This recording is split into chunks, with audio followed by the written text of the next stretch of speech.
malo gostega malinovega soka, še malo jagodnega soka in za pikico glicerina iz lekarne. Takole nastaja moja umetna kri, ki pa bo v noči čarovnic najbrž tekla v potokih. Na srhljivo zabavno noč pa se pripravljajo tudi v Mladinskem centru Postojna. Noč čarovnic, čas, ko živijo najbolj strašljiva bitja. V čarovnice, Drakule in duhce se spreminjajo tudi mladi v Postojni. Izdelujemo kostum za Drakulo, ko imam ful rada take strašne stvari. Zato bomo imeli čez masko in tukaj oči tako. Kuhamo flaže, greš na delu pa si zakrit.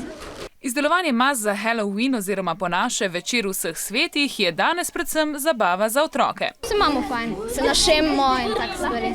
Ful dobimo sladkarije, ko se dobimo s prijateljicami pa gremo po hišah. Ta običaj je sicer k nam prišel iz Amerike, izvira pa iz Evrope. Pred več kot 2200 leti so v Evropi živeli stari Kelti, ki so začetek novega leta slavili 1. novembra.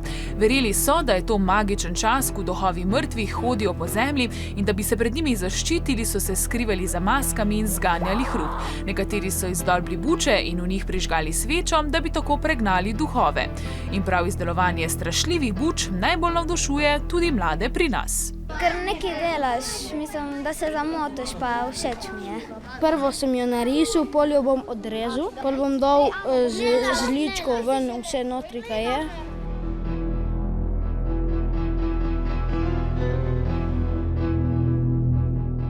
Kostumi so izdelani, bučke izrezane, mi smo za najbolj strašljivo noč v letu pripravljeni.